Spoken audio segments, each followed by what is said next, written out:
I don't hesitate to motivate.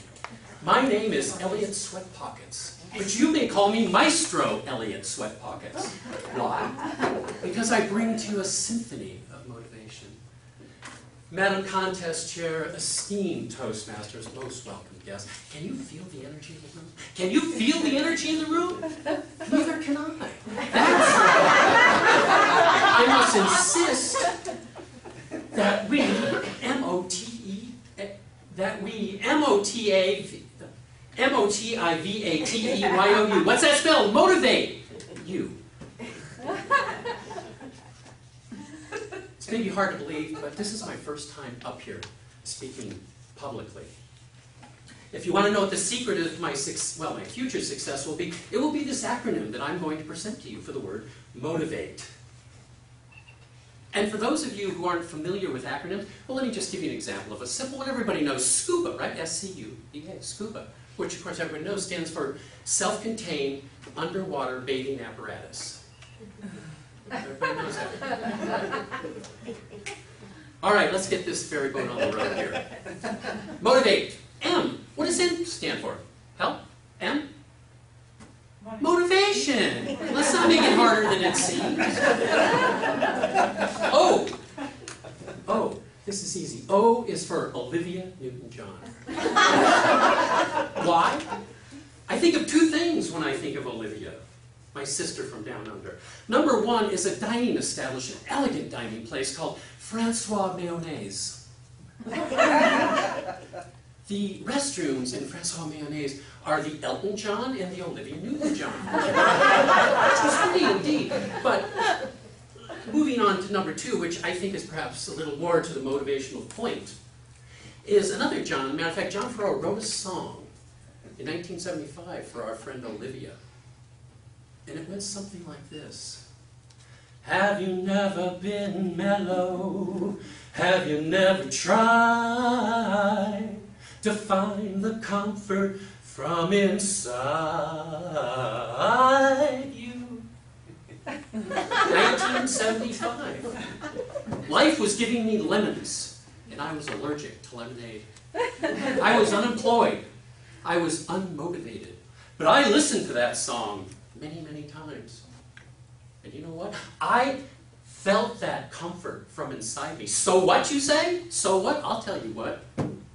2 years later, I was the assistant manager of the South Hoboken Dairy Queen, just off exit 17. True story. T? T stands for trust me. Trust me. If you follow this motivational plan, this acronym precisely, I promise you that you will experience the same kind of psychic, motivational booster rocket that I experienced one night at Francois Mayonnaise, as a matter of fact. This epiphany happened one night when I snuck into the Olivia Newton-John with some incense and a Polaroid camera. Well, it was a mixed bag of motivation. I call it my motivational misdemeanor, is what it was. Excuse me, while I take some of my motivational tonic. I'll be selling this in the parking lot later. I. What does I stand for? You need to take notes on this one. I promise you, I. Pay close attention. It's very profound. I stands for, stay with me, don't let life give you a metaphorical black eye.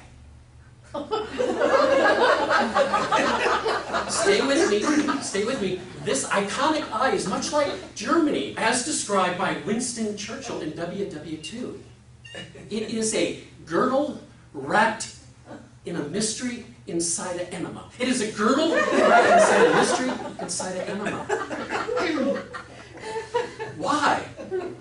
Because this quote-unquote I isn't even in I. The quote-unquote I is spelled with an E. And yes, that's the answer to your question that all of you are asking. I do possess a valid artistic license. V. I made V really simple. Come on, everybody. Who can help me? V is for? Victory. Yes, Venice. May your gondola glide down the muddy canals of motivational bliss. I-T. The A. Oh, A! A is for easy. It's acronym. Acronym.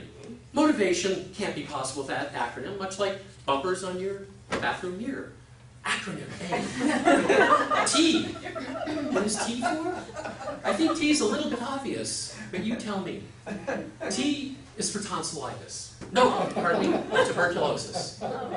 Tuberculosis. Simple, right? Think how much more difficult motivation would be if you had tuberculosis. Right?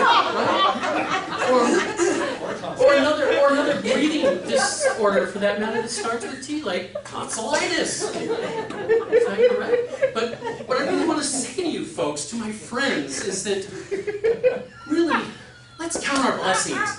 All we really need is just enough motivation to get through another miserable day of life-sucking monotony. Isn't that